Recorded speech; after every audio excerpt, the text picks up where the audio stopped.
Welcome to another episode of Veterans View. And we're here in Phenix City, Alabama today at Phenix City Joint and Spine Center.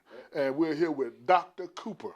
And today we're going to be talking about the different things that Dr. Cooper do here that not only will it help veterans, but it would help federal workers and anything else. Dr. Cooper, give us an example or tell us about all the things that your Phenix City Joint and Spine do here.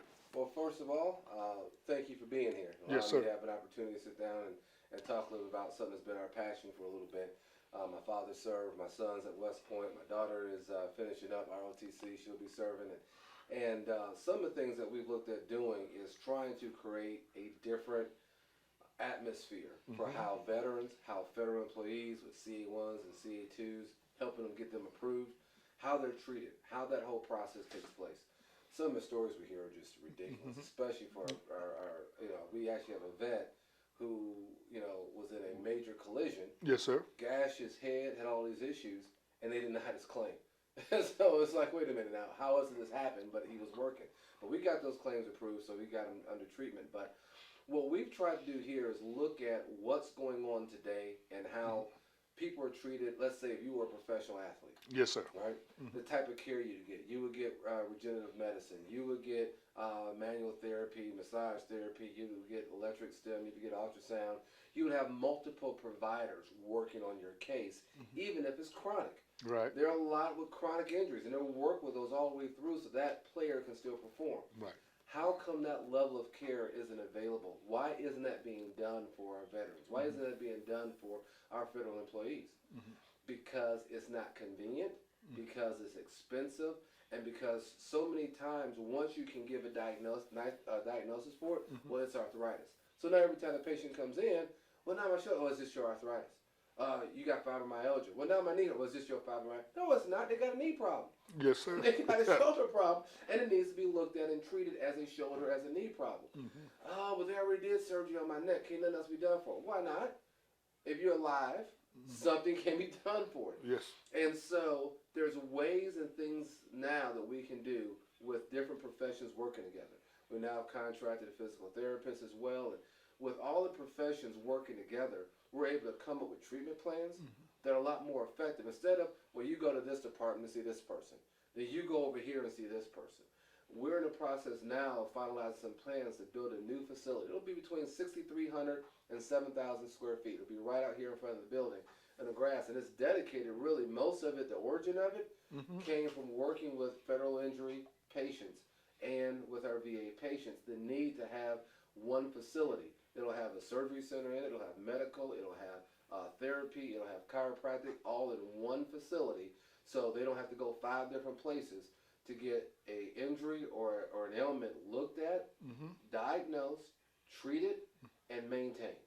And that's kind of the goal, because nobody wants to do that. They want, I want to get you to surgery, and yeah, but maybe that person don't need surgery yet. Right. You know? But, and I understand exactly what you're saying, because I know I come to you for my back, and before that, it's, as you said, arthritis, degenerate bone disease, but never was it see a chiropractor. It was always pain medicine, and I'm a person who don't like taking pills. So, but you're going to build a new facility right out front? That is correct. We're already gotten things. I've got the initial plans out already. In fact, they're on the board, but that's kind of a thing. We've got an L-shaped design we got to put to it now. But yeah, we've been working on this for the last couple of months now. Waiting for some other plans to come back from the architect, and I'm excited about it. Is it going to connect with this building? No, we're going to have admin only over here. Okay. And that's going to be all action over there. All action. Okay, great. And so we're looking forward to getting this all set up. And I could imagine that's a hefty price tag.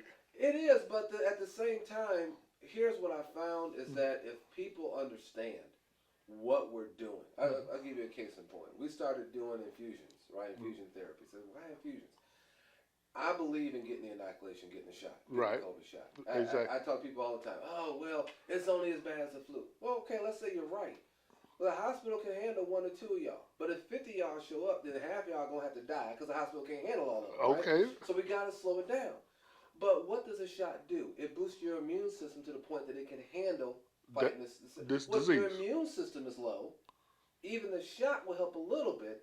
But you say, well, how do these people, they got it inoculated, they still had a problem? Well, their immune system still wasn't equipped, even with the shot, to handle it. Mm-hmm. We can go ahead and put that IV in, pump all the vitamins and supplements and things, boost that person's immune system. It will help them to get through a lot of these things. It still boils down to what you got inside you, but that COVID shot is going to help to peak the amount of antibodies you have to do it. Right. It's looking at what can we do to help peak your health, help peak your health care, help peak what you're getting Right. to get you over so that you can do what you need to do. And that's what the infusion system is The about. infusions are set up. Everything we do, every service we've added to this building Right. has all been about, okay, a lot of people have had knee injections. Now I asked them, how many times could you actually see the needle going into the bursa and the doctor knew they were where they needed to be at before they delivered a shot? Well, no, they just walked and they just put it in and did it. I said, well, that's the problem. There's a research study, 55% of them are in the wrong place.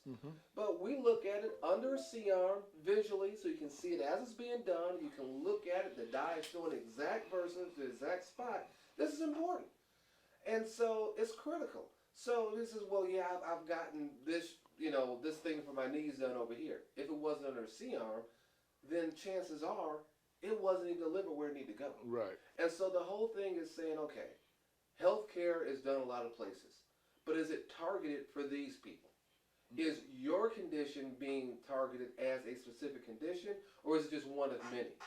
Are you the 8th person just walked through here with back pain, or are you with a specific problem at this level in your back causing these symptoms? How do we treat you? And that's how we've gone about what we do here to make it a little bit different. I get asked a lot of times, well, how long is it going to take? So I don't know, because we don't have a, we treat backs for 3 weeks and then this, or we do this and this and this and that. Every patient that walks through here, they're going to get seen by everybody. We're going to look at it, then we're going to come up with something for that person. And I'll be honest with you, not too many of them even look close to the same, because everybody's not The the same. same person. Right. What works for you may not work for you, may not work for me, may not work for the next person. And so to just put everybody in the same box, shake it up and say, okay, you guys all gonna get this, is the wrong way to go about it. And so so I think it's important. And then the other part is having options. Right. You need this, or we gonna do this. How about we can do this, or that? If it was my mom, this is what I do. But you can do what you want to do. Here's the different options. Right. Here's the different possibilities for the outcomes. Right. And then you can direct your health care and what you're comfortable with. Well, you sound like my heart doctor. And one thing he said to me, it's got to be a team effort. Either I'm going to control the medication you're taking, or someone else is. So do you want the family practice doctor to control it, or do you want me to control it? And my answer was, the heart doctor, you need to control this. You go ahead and handle it. So, we were talking about all the things that you're doing and that's fit to happen here, which is exciting. You also have an office in Atlanta. Tell us something about that office. That office is actually bigger than this one. That's close to 9,000 square feet. That has a surgery center in it. Have full-time medical, full-time chiropractic. We have a large therapy suite up there, and we're doing a lot of things. We actually see more injured federal employees up there than we do down here. Okay. And it's when I first started doing it, and they told me some of the things that we hear, I was like, yeah, we had to send 2 staff and for training to Florida and other places just to learn all these things. The bureaucracy, if you've ever seen a federal injury, is unbelievable. Right. But to train them to understand all these different forms to help people get their claims accepted, that's the number one problem with most of these things. You know that 7 out of 8 claims do not get accepted on a federal injury center. Right. So far, we've been 100%. Well, that's great. Every single one of them accepted so far. But it takes some work, it takes some effort, it takes some energy. But when they told me the issues, we literally had a supervisor take the paperwork from an employee's hand. This person don't need this propaganda. I'm sitting there going, they're injured.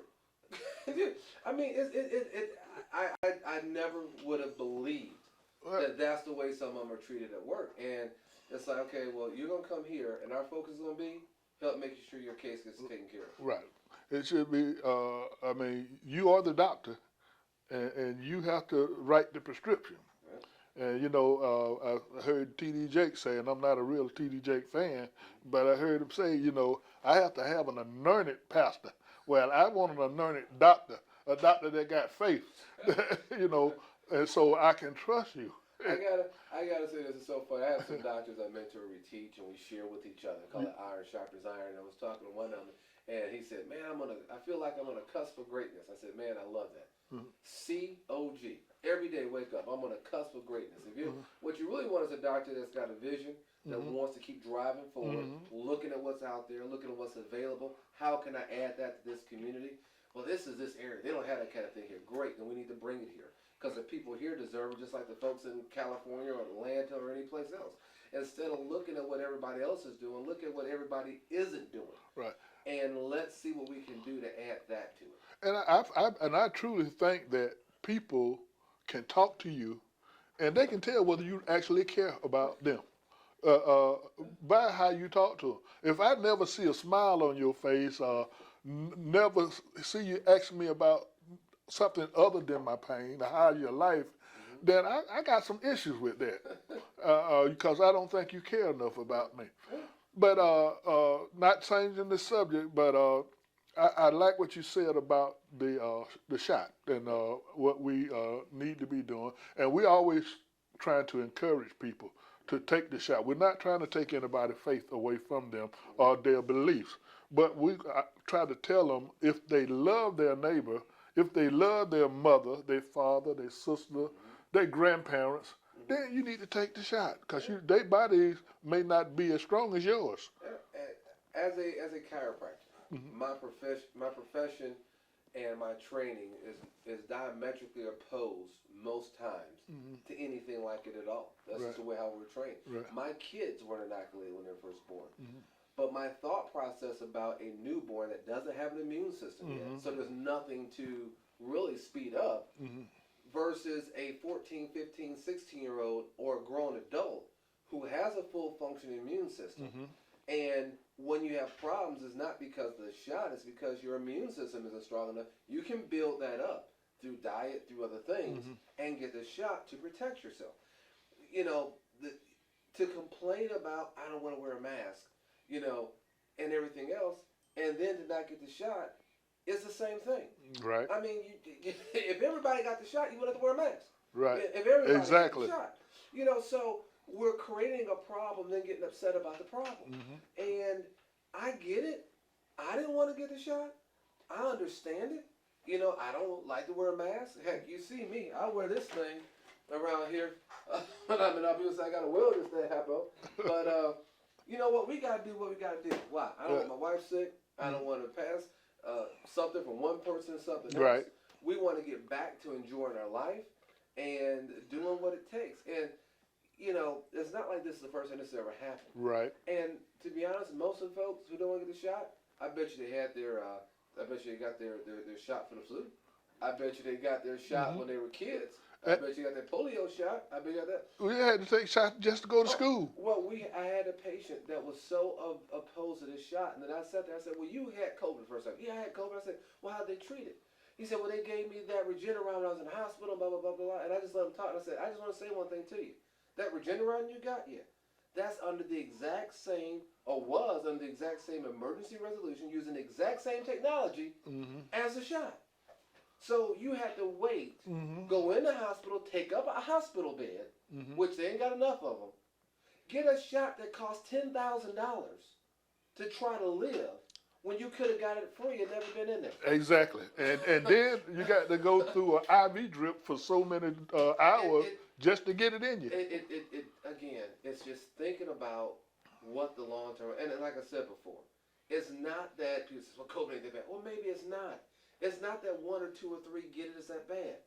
It's that over the years, being a healthcare profession, insurance has forced us to get leaner and streamer and do different things to try to make everything work, right?